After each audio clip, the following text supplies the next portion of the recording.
go. Okay.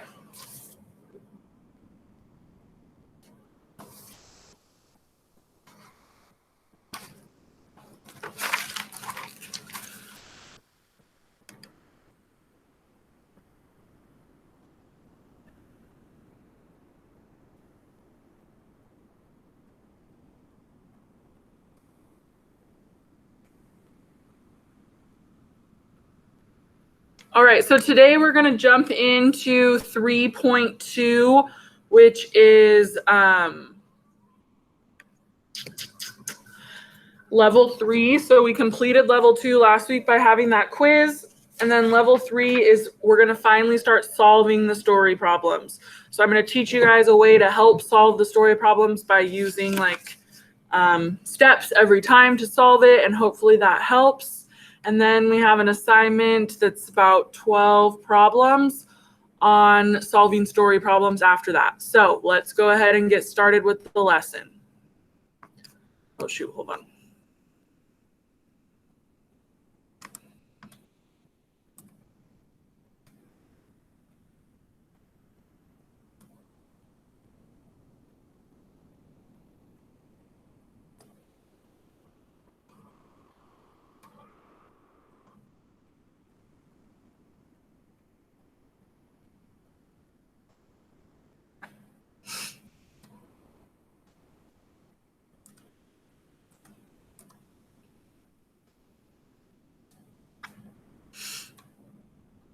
Whoa.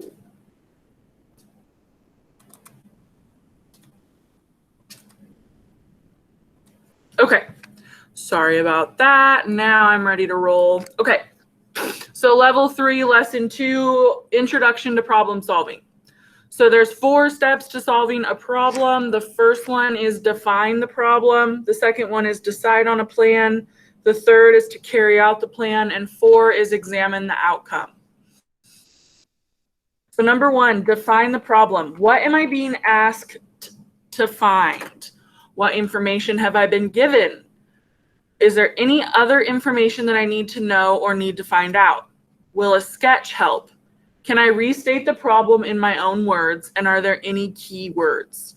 So for defining the problem, what it is looking at the question and really asking yourself, what am I trying to solve here? Am I trying to solve a total? Am I trying to solve a fraction? What are they really asking me to solve? Number 2, decide on a plan. What operations do I need to perform and in what order? So is it a question that I need to use multiplication? Is it a question that I have to use addition and multiplication? Is it a question that I have to use division?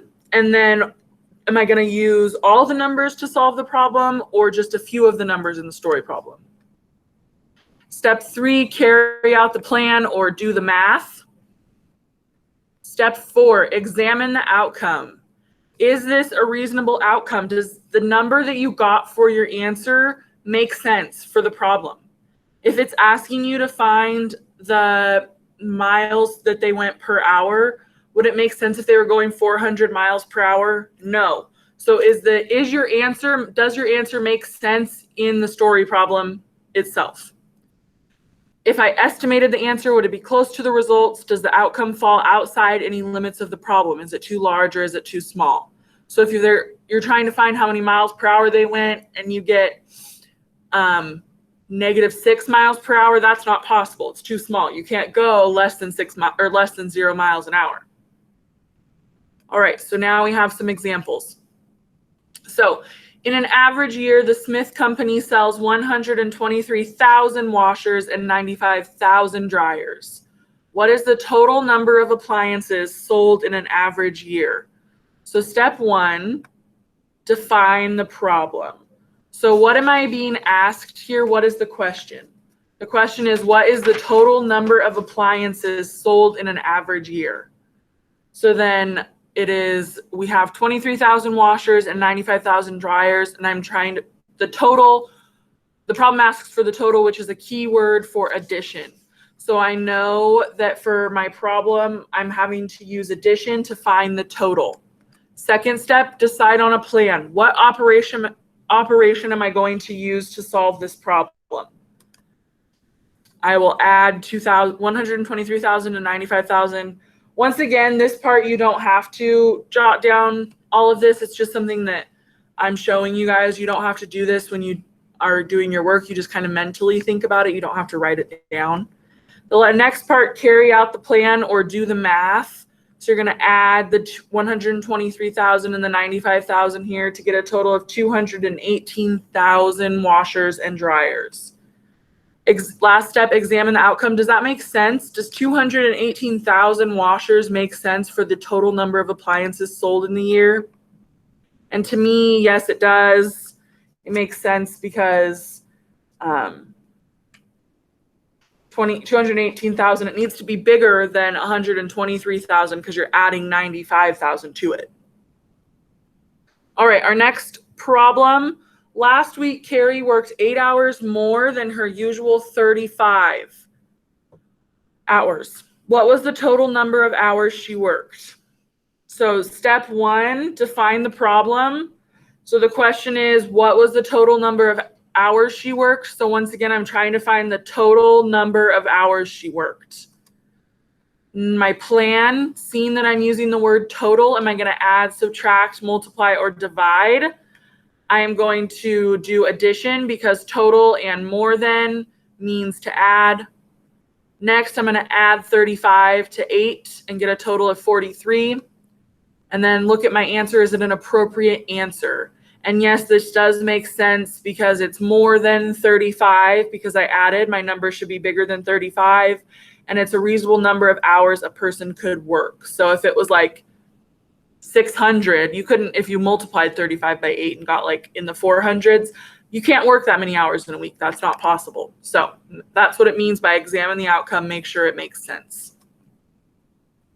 Does anyone have any questions? Need me to go over anything before I go on to this next example? Or are you guys kind of following along?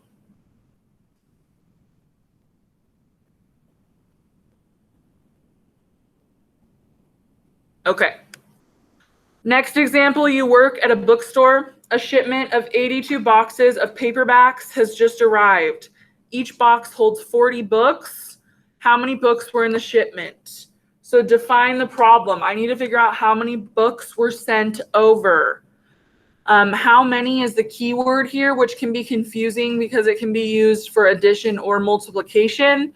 But I am going to know to use addition because I have 82 boxes with 40 each. And so if I added that, I wouldn't get total, how many books total. So I need to multiply. So the what's this called? The like example book says to draw a sketch of it. So like to make it make sense for them, they drew a sketch. I don't think that really helps me, but if for you it makes sense to draw a sketch, you definitely can. Or you can think of there's 82 boxes, so and then each box has 40 books, so I'm going to multiply 40 by 82.